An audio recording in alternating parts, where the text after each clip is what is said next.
আন এটা গুৰুত্বপূৰ্ণ খবৰ গুৰুতৰভাৱে অসুস্থ বৰপেটা লোকসভা সমষ্টিৰ সাংসদ ফণীভূষণ চৌধুৰী তৎক্ষণাৎ বঙাইগাঁৱত হাস্পতালত ভৰ্তি কৰোৱা হৈছিল সাংসদজনক কিন্তু তাৰ পিছতে উন্নত চিকিৎসাৰ বাবে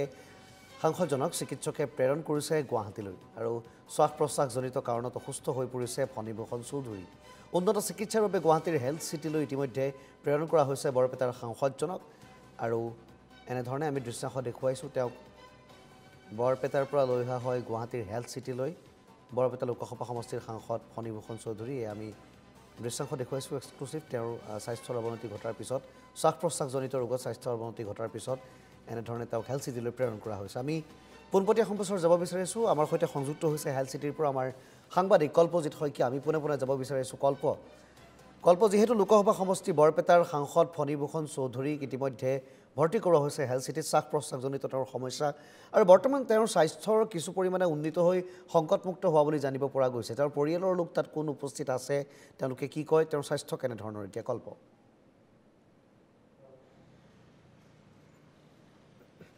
নিশ্চিতভাৱে পাৰ্থ আপুনি উল্লেখ কৰিছে অসম চৰকাৰৰ প্ৰাক্তন মন্ত্ৰী অৰ্থাৎ বৰ্তমান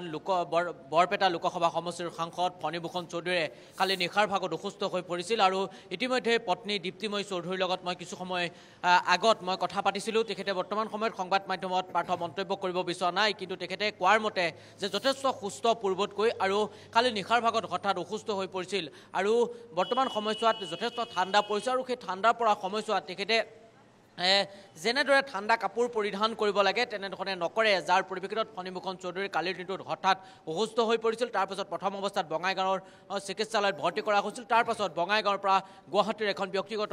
হস্পিটেল অৰ্থাৎ হেলথ চিটি হস্পিটেলত কালি নিশা 11ৰ পৰা 11:30 মান বজাত ইয়াত ভৰ্তি কৰা হৈছিল আৰু তাৰ পাছতে অসম চৰকাৰৰ এগৰাকী কেবিনেট মন্ত্ৰী জয়ন্ত মল্ল বৰুৱাই ইয়াত উপস্থিত হৈছিল আৰু জয়ন্ত মল্ল বৰুৱাই এটা কথা কৈছিল যে যিমান উন্নত পৰ্যায়ৰ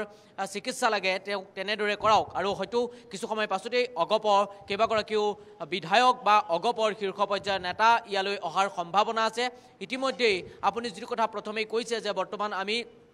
সংকটমুক্ত বুলি সেইগৰাকী বৰপেটা লোকসভাৰ সমষ্টিৰ সাংসদ অৰ্থাৎ প্ৰাক্তন মন্ত্ৰী ফণীভূষণ চৌধুৰী সংকটমুক্ত বুলি ক'ব পাৰোঁ বৰ্তমান সময়ত মোৰ হাতত যিমানটো তথ্য আছে বা পত্নীয়ে জানিবলৈ দিয়া মতে আজিৰ দিনটোত হয়তো তেখেতক আইচিইউতে ৰখোৱা হ'ব কাৰণ তেখেতৰ স্বাস্থ্য হৃদৰোগত আক্ৰান্ত হৈ আছিল দীৰ্ঘদিন ধৰি নিৰ্বাচনৰ প্ৰচাৰতো তেখেত ব্যস্ত হৈ আছিল তাৰপাছত ফ্লাইটত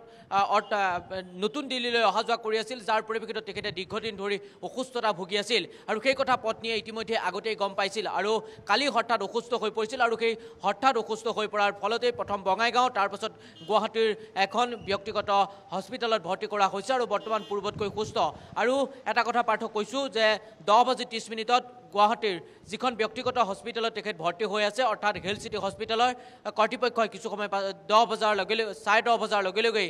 তেওঁলোকে সংবাদমেলযোগে সকলো কথা সদৰি কৰিব প্ৰায় 8 গৰাকী অভিজ্ঞ চিকিৎসকে তেখেতক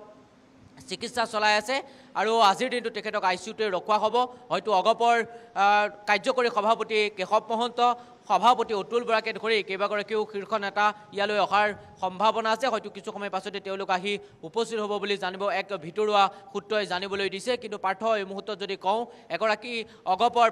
অগপৰ এগৰাকী জ্যেষ্ঠ নেতা ফণীভূষণ চৌধুৰীৰ বৰ্তমান সময়ত কালিৰ দিনটোত সকলোৱে সেই কথা অৱগত যে অসুস্থ হৈ পৰিছিল আৰু অসুস্থ হৈ পৰাৰ ফলতেই অসম চৰকাৰৰ কেবিনেট মন্ত্ৰী জয়ন্ত মল্ল বৰুৱা ততাতৈয়াকৈ এই স্থানত আহি উপস্থিত হৈছিল আৰু চিকিৎসা বিভাগক নিৰ্দেশ দিছিল যে যি পৰ্যায়ৰ উন্নত চিকিৎসা লাগে সেইগৰাকী অগপৰ নেতাক যাতে তেনেদৰে চিকিৎসা কৰে আৰু সেই গতিকেই বা সেইদৰেই তেখেতক কেইবাগৰাকীও প্ৰায় 8 গৰাকী অভিজ্ঞ চিকিৎসকে তেখেতক চিকিৎসা চলাই আছে হয়তো আজিৰ দিনটোত নহ'লে হয়তো আৰু 2 পৰা 3টা দিন হয়তো ইয়াত তেখেতক ৰখাৰ সম্ভাৱনা আছে হয়তো দিনৰ 10:30 তেওঁলোকে যিখন সংবাদমেল সম্বোধন কৰিব সেই সংবাদমেলতে সকলো কথা গম পোৱা যাব তেখেতৰ কি হৈছিল বা কেনেদৰে কি হৈছিল বা কেতিয়া তেওঁক যাবলৈ দিয়া হ'ব সকলো কথা কিছু সময় পাছতে আমি ক'ব পাৰিম আমাৰ দৰ্শকসকলক কিন্তু এটা কথা ক'ব লাগিব তেখেতৰ পুত্ৰৰ লগত আমি যোগাযোগ কৰি আছোঁ কিন্তু পুত্ৰই এই মুহূৰ্তলৈকে কোনো ধৰণৰ ভাগতে আছে তেখেতৰ বাহিৰলৈ ওলাই অহা নাই কিন্তু পত্নীয়ে জানিবলৈ দিয়া মতে তেখেতে এই মুহূৰ্তলৈকে সংবাদ মাধ্যমত কোনো মন্তব্য নকৰে হয়তো পৰৱৰ্তী সময়ত যদি কৰিবলগীয়া হয় পৰৱৰ্তী সময়ত মন্তব্য কৰিম বুলি তেখেতে অৱগত কৰিছে কিন্তু এটা কথাই কৈছে যে পূৰ্বতকৈ সুস্থ ফণীভূষণ চৌধুৰী আৰু ৰাইজলৈ এই বাৰ্তা ফণীভূষণ চৌধুৰীৰ পত্নী অৰ্থাৎ দীপ্তিময়ী চৌধুৰীয়ে এই বাৰ্তা দিবৰ বাবে সংবাদ মাধ্যমক আহ্বান জনাইছে পাৰ্থ কল্প ধন্যবাদ জ্ঞাপন কৰিছোঁ আৰু ইতিমধ্যে যথেষ্টখিনি তথ্য আপুনি আমাৰ দৰ্শকসকলক দিছে তাৰ বাবে পুনৰবাৰ ধন্যবাদ জনাইছোঁ আৰু এনেকৈ সাংসদ ফণীভূষণ চৌধুৰী বৰ্তমান অসুস্থ তেওঁক গুৱাহাটীস্থ হেল্থ চিটি হাস্পাতালত এই মুহূৰ্তত চিকিৎসাধীন হৈ আছে